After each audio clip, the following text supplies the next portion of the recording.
what are your details and all that. It's a little delay. And all that. That's what, like the Chikubo people are saying. It's really. So those are some of the reasons. However, I want to be on this TV and I want to tell the traders that IFRIS is not a tax. It's not a tax. That's the most important thing. Yeah. Because there are some people misleading others that IFRIS is a tax. No, IFRIS is just a methodology. Understand that? Nkola simuchi simusolo.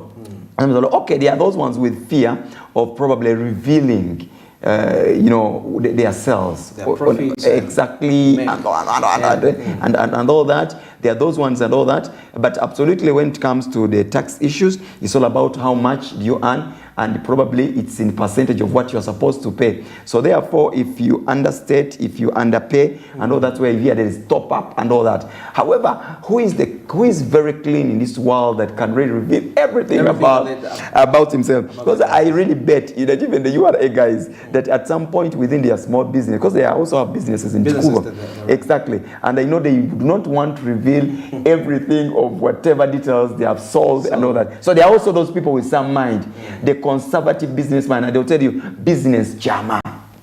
Business what? It's a secret. It's a secret. You understand? Business jama. So they feel that this kind of methodology that is subjecting them to be in black and white, it has never occurred in their history. Then also sold, it becomes, like a really problem. I understand that. So people having their own reasons. So but still, as like URA, should really get back to the sensitization as he has been doing. We shall really be there. And also, however, people should also understand that URA is just an implementer. You see, the policymakers of this country are not businessmen. Exactly. It's I've always told people that if Cecily Ogwal has been a policymaker for a very long time, rest in peace, a very good person that I really wanted. She was this, she was my icon. I really believed in her and all that. But she has been in parliament since I last. Exactly. During her youth, yes, she was a Miss Uganda, something like a contestant, and all that. Then she crossed to politics. She has been in policy and all that. So sometimes I try to imagine, when has she ever gone on a plane to go to Dubai and buy an item as a trader? It has never. But she has been making policies for us and all that. The same applies maybe to our president too. He has never been shy. He has never been a trader. Because when he mentions his profile and all that, and is in history, it's a public figure worried about him. Yeah. He's not a trader. He has never made any trade and all that. Maybe probably we can say Salim Saleh, because we really see him, into the trade, whatever. And he's a businessman. He's a businessman that people really love, and that's why when you run to him, he really listens very quickly because he understands.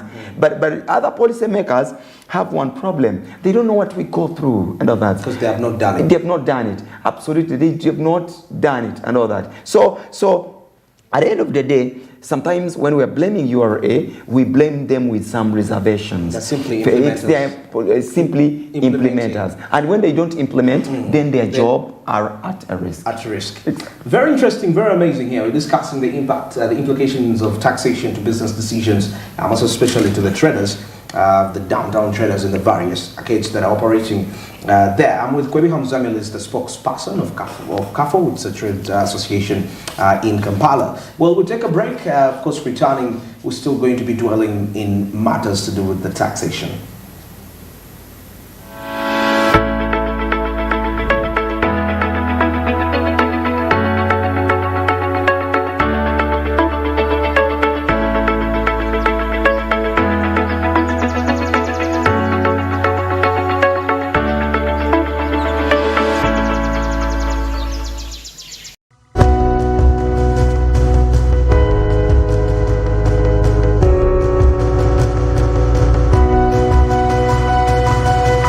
Smart 24, driving business.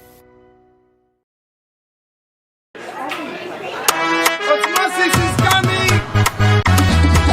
Osmosis, what's the money? When do you see him? Send him to Momo. My bossy, can I borrow fuel? Biggie money, can I borrow renty? Manager, give me some caloni. We're sorting it with the Momo. Okay, what about 5K? We're sorting it with the Momo. What's the money? When do you see him? Send him to Momo. When you need a loan, you've got MTN Momo. We're sorting it. Use the Momo app or dial *165*5# for all quick loans. Choose from the different loan options from our partners and get one that works for you. Together, we're unstoppable.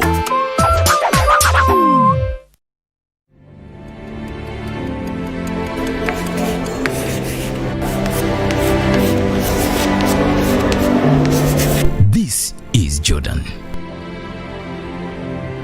When it comes to classwork, Jordan is magic. Jordan shines. Jordan makes his peers better. Jordan is a true leader. White Star Magic family. Be a leader. Be magic.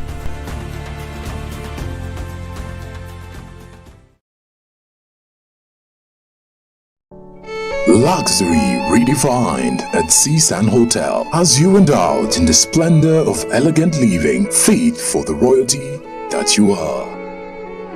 Step into comfort, pampering and blissful customer-centric service as you select from our range of comfy, exquisite living quarters furnished to meet with your royal preference.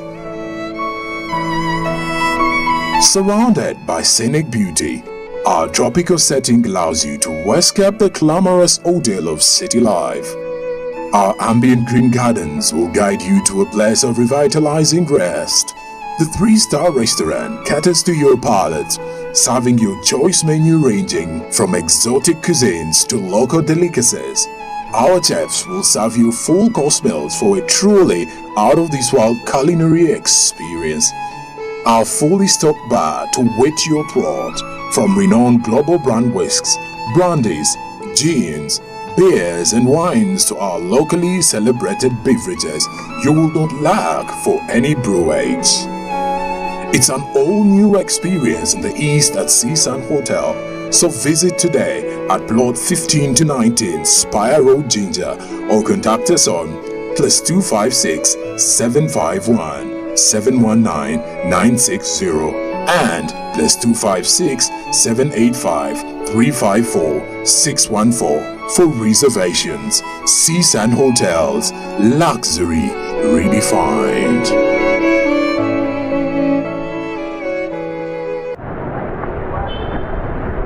Hello, with everybody for you. I did your shake belly, but it's a one tell.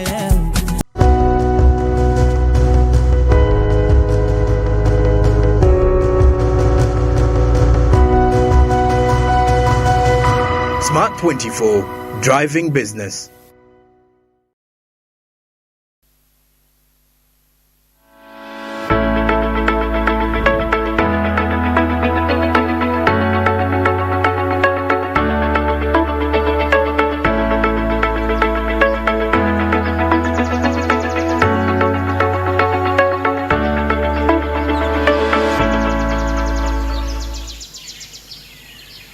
Exactly 25 minutes to the top of the hour. Smart Means Business. Manju Bariji with my guest this morning, Kwebi Zamil, the spokesperson of CAFO, which is a trade association within Kampala, and of course breaking down the implications of the taxation, considering the tax regime currently and how it's impacting business decisions amongst the traders.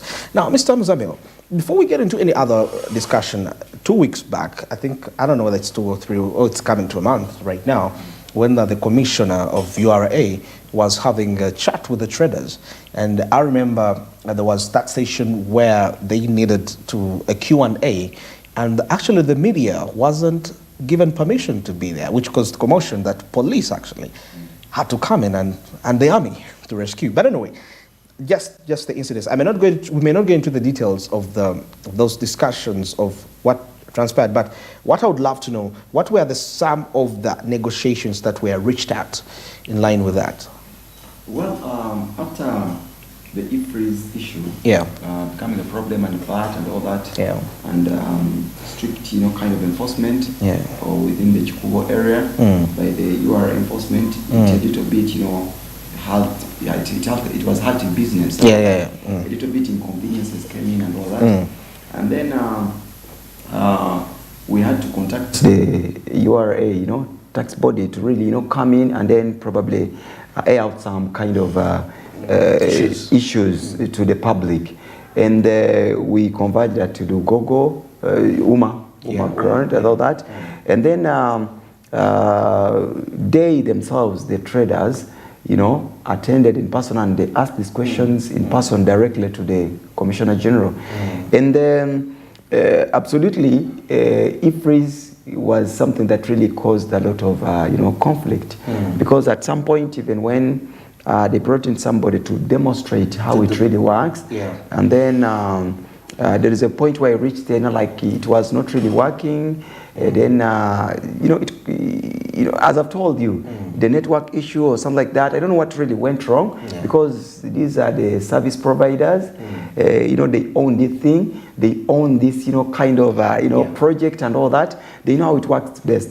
But like when the expert was brought, the expert of URA, to demonstrate how the e-freeze works and all that, elaborating, for example, when a client comes in, how you fit in and all that, it took some time. And then the traders were so impatient. They were like, okay, now you're selling one commodity.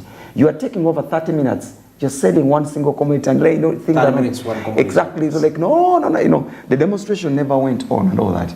You see, it also caused some kind of problem. So it was a live example that e-freeze, needed to be sensitized to the public, much more and more.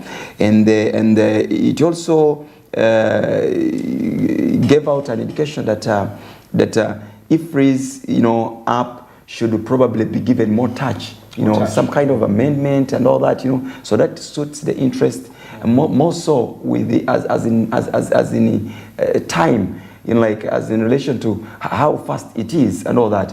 So it caused commotion. But at the end of the day, I would really want to say that we didn't agree, because there is a meeting that really goes in conclusion whereby people are not sure of what we have agreed upon. Exactly. This was this meeting and all that, because at the end of the day, as if they were sensitization should continue, as if enforcement is going to come, enforce what e-freeze should be, and everybody, and for those on VAT should apply e-freeze, want it or not, hook or by crook and all that. So it was not well concluded. I'd really say, because I was really there. So the traders went with the mind of for them, they went with the mind of maybe their interest has been has not been put into consideration. Now for them, they were like, okay, now e-freeze should stop. I think UR has accepted e-freeze should stop for a meantime and all that. Now to their own surprise, a few days thereafter, enforcement came on ground. And now when you hear the voices on their platforms and all that, it's really, a little scaring, as if it's one to call for a strike and all that. And I'm happy that URA came out, that is by their corporate affairs commissioner, this is Mr. Ibrahim Bossa, was come out clearly and was like, they are still sensitizing, they are still probably, he's trying to really give out a stand on URA with e-freeze, and who should be on e-freeze and all that, more so looking at the people on VAT. Now, okay, away from the e-freeze bit of it, if I'm to consider personally, I would think currently the e-freeze may not be the issue, because if it's within the internal organization of it, in terms of development, if it's put right, business would be smooth. But don't you think part of the existing taxes, looking at Uganda's tax regime of late, because we charge the most in East Africa, in East Africa, and Burundi the lowest. Burundi 16%, we had 18%. So I'm asking myself, to what degree do we address such issues, such the tax regime, how do we address it to the implementers? Well, you see, as traders, how do you address it to the implementers? Because I think IFRIS is not the issue. Because even if it's made perfect and effective, the taxes are going to stay there, and they are the core. You see, the genesis of this whole issue is that the traders are not really, they are not enjoying the space of trade. Because like at the end of the day, we're going to trade to benefit. At the end of the day, they are no longer those benefits that traders used to probably a little bit have something and survive. Because it's in black and white by research that traders are collapsing every other day. Understand that? 16%. So like they are surviving in a way that is unauthentic. Exactly, whereby like, probably you dodge here and there and then probably have something to survive. But I want to assure you, when traders are benefiting, even if you bring what policies, as long as, he calculates and looks at, the balance on his, kind of trade, then he's like, he lets it go. Traders are these, risk takers. That's what I know. He may wake up and bring a container and then realizes that it does not really make sense to him, that he has been overcharged. He leaves it to URA. Those are the things that you see that being auctioned by URA. Not in good faith and all that. But if we went into details of really the owners of those commodities that they really auction every year, it's really so painful. If we really brought, I think you should start bringing certain people that have really lost businesses due to tax, kind of regime. You understand that? You really feel that somebody will tell you that I was bringing 10 containers, every 3 months. Now, these days, I bring luggage. You understand that? I bring CBMs and all that. Yeah. And at the end of the day, it's also very hard to probably get them from URA. And absolutely, I pay in installments the taxes. Can you imagine? That means such a person has really lost seriously. Now, the policymakers, these are people who are defending absolutely the government.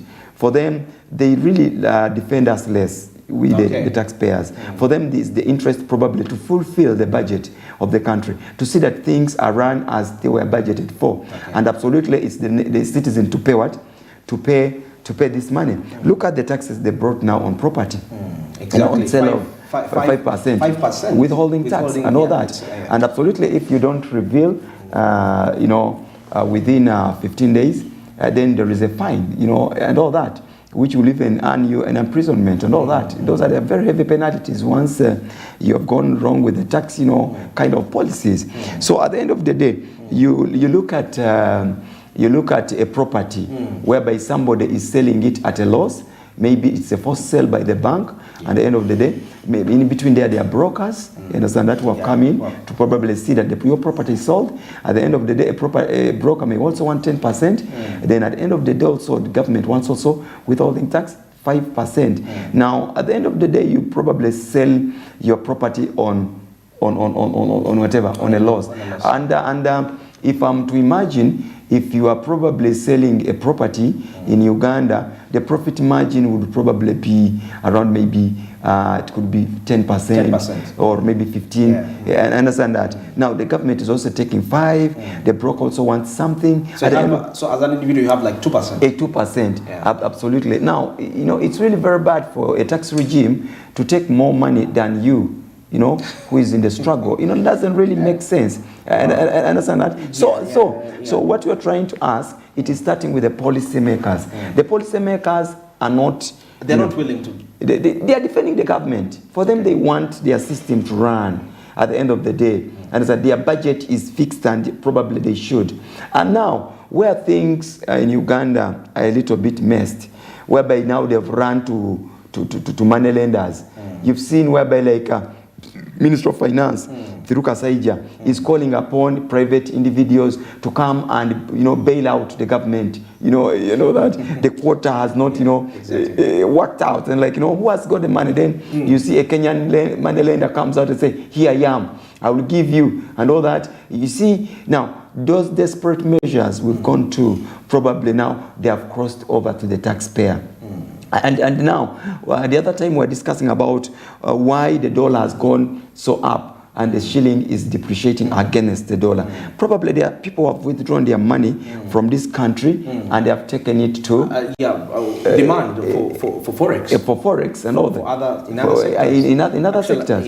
Exactly. Something in line with manufacturing, energy. Exactly. Yeah. You see, even when you see the Chinese coming, even in Chikubo and all that, you see they have also been in the factory and they think things are not really, the outsales are not really coming. So what they are also fidgeting to come and probably be in the face of the last client, of the last customer, exactly, the last consumer. How is it working and all that? Otherwise, if things were running so well, they would sit in their factory and then make sales at the factory point, and then we Ugandans will also take that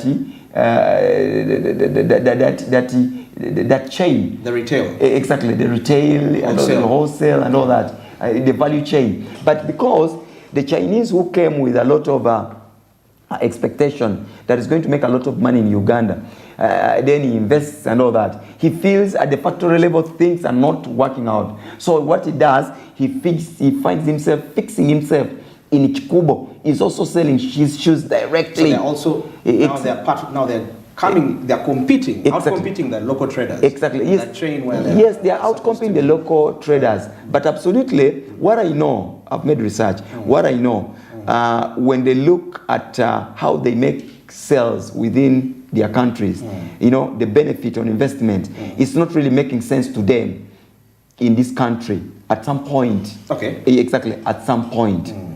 At some point. Now, what is causing that? Because, as foreign investors, when they really collapse, I, as a citizen of this country, it worries me because, at the end of the day, they're also doing good work. At a factory level, they're employing and all that, they're paying taxes and all that, which is really, really very good and all that. So the policymakers need to also to be trained a little bit. This parliament of ours in this country, whereby a senior 6 leaver can enter the parliament and all that. He has no experience and all that. At the end of the day, they are coming from the corporate end, enter the parliament. At the end of the day, there are these people who have been doing a lot of nothing on the streets of Kampala, and because now they have, they are popular. Andrew Wafe. Andrew has never done any business. He's in parliament. He's sitting on a committee that decides for trade. You understand that? Now, at the end of the day, for him, he feels they should bring in money. They are trying to show him, look, this is your budget in parliament and all that. So he has to meet the target. Exactly. This is for the executive here. This is for judiciary and now ministries and all that. So when he looks in where should we get the money now to probably that I, as the MP, can maintain this big salary that I have. Because look at the way I've seen parliament, I don't know whether it's right, it's true or wrong, whereby the government wants to slash 50% of their budget. You understand that? That is true. Now those are desperate measures. Now they have to come to the small taxi payer. Yeah. But the taxpayer is also saying now, you've broken my spinal cord. I can no longer stand. Because at the end of the day, policymakers are so funny to me. They don't live to the reality, more so of this country. As they sit in their parliament, they wake up, they say now, it is the value addition, export promotion, import substitution. Very good. But at the end of the day, the one you are substituting, understand that, who has been in that space, he has fed you for a very long time. Okay. The importers, those traders you see in Chikubo, have fed this country for a very long time. I remember when we were still young, everything, 95% in a grocery shop was from Chikubo. Was from abroad. Okay. Exactly. Okay. And I want to assure you, you see, they reached a point where President Idi Amin was like, no, but East African community does not make any sense because everything is coming from Kenya. Understand that? Now, that means import duties, import tax was the backbone of this country. Now, those people that are in trade, that are in Chikubo, the importers, at the end of the day, in this situation whereby you want now import substitution, and at the end of the day when you meet them, you tell them, you people, you're taking my money abroad. You people, you're the people taking this, you're repatriating profits and all that, which is very true. But at the end of the day and all that, now, if you want them to change to look at the Ugandan commodities and their manufacturers, how much can they maintain? Okay. How much can they really maintain? The manufacturers. Do they have the capacity? Do they have the capacity? Do they have the capacity that when a Congolese comes here and wants 10 trailers and then he goes in Chikubo, he wants things made from Uganda? Is it true that your factory and your industrial park in Imbale can produce to his expectation? To his expectation that no, but because you are sticking to the policy, now what do? You did rationally in a gradual process. Don't break the trader. Okay. As time goes by, I understand that. As time goes by, you want to put a deterrent tax, but don't put a deterrent tax as well. As you are sensitizing them of the home production, as the home production is also getting to the capacity. Okay. I understand that. As probably you also, this way there is a reduction method that makes sense, and this way there is an additional method within the production. You see, if I'm a smoker, or maybe I'm addicted to any kind of vice and all that, I'm a drug addict and all that, and you want me to go off drug, you don't wake up and say, today, don't smoke your marijuana. Do you know what they do? We use what we call reduction method. Andrew, now, you've been, how many cigarettes, how many stick of marijuana do you take? I take 10. Now, today, now what do you do? This whole week, you start taking 8. Every day. Every day. And then now after 8, then say now, this whole month, we want us to maintain 5. You see, and all that. And then how do you feel now when you go some hours without whatever smoking? It makes sense and all that. It's okay. Yeah. 3, and then then as you also putting into exposure of another lifestyle, of another what? Lifestyle. Now this is at the end of the day, you find that he does no longer want to smoke marijuana. Yeah. He stays like, let us stay a week without smoking. Smoke 1 in a week. It's like, how do you feel? Now this is the trader. What has made the traders become poor now is whereby the policymakers sit. Now import duty, export promotion, and all that. Then they will say, you've been bringing this kind of jeans. Now they are being produced in Bade Industrial Park.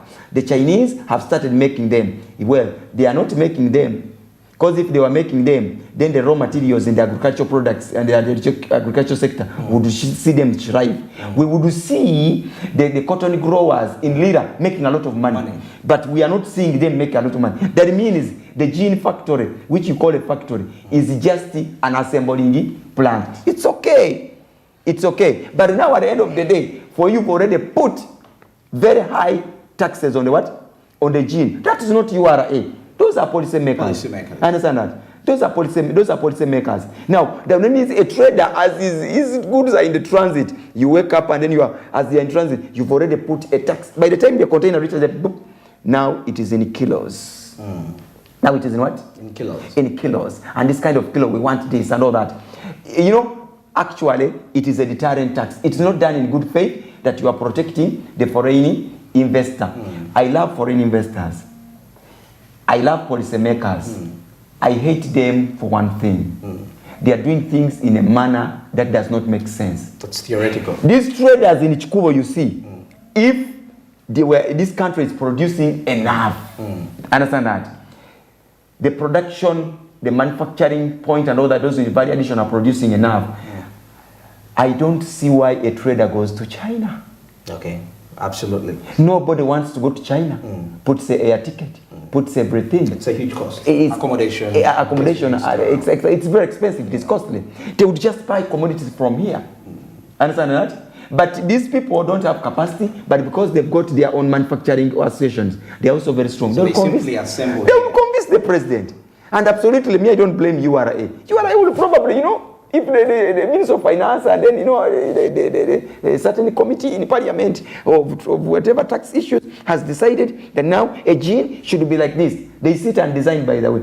Because they have a lot of money, now they don't know what is expensive for us. You see, when you have a lot of money, you may not know that this phone, buying it 1 million is a lot of money. So these phones now, the tax is to 2 million and all that. Because for him, he can afford. He's getting 30 million, he's having an allowance and all that. But what about the majority? So if they break the traders, of this country, then they are breaking the purchasing power of even their own industries in this country. If a trader has been buying 10 containers from China, and now you've reduced him to only bringing a small luggage in kilos, someone has been bringing containers, then he has lost a lot of money. When actually he was supposed to buy 10 containers from this factory as time goes by. Then therefore the tax policy makers of this country should be reasonable enough, should understand that a trader is an enemy, is not an enemy, an importer is not an enemy, an importer is struggling to survive. When he tries to go in these industries of ours here, he can't get what he wants, and all that. He will not buy things that will stay in the shelves and then it becomes a dead stock. Tomorrow you see him selling a dead stock, what we call nkolosi. So therefore, let these people be reasonable enough. They should put in logic and sense. So, in other words, as what you've been saying for the policymakers, the policy that is put out there, I can call it, it's academic in nature. Yes. It's not tailored to the society of which a day-to-day trader lives in Uganda, most especially considering the downtown. Interesting. Well, that brings us to the end of today's edition of Smart Means Business. Thanks for being part of it. I've been with Kwemi Hamzamil. Of course, he's well versed with the trade, most especially in the downtown area, the fulcrum of trade when it comes to this country. Uganda is the spokesperson of CAFO, a trade association within Kampala, and we've been breaking down the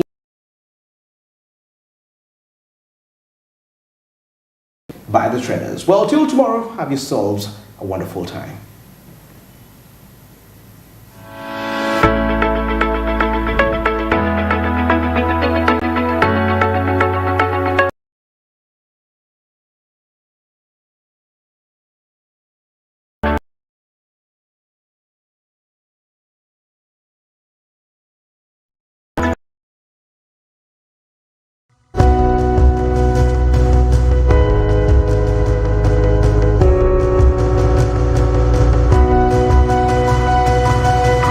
Smart 24, driving business.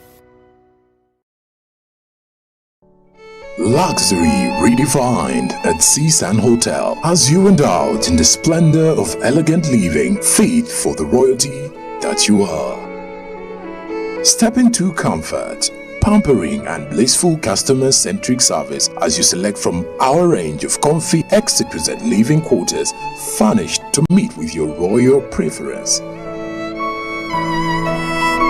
Surrounded by scenic beauty, our tropical setting allows you to escape the glamorous ordeal of city life. Our ambient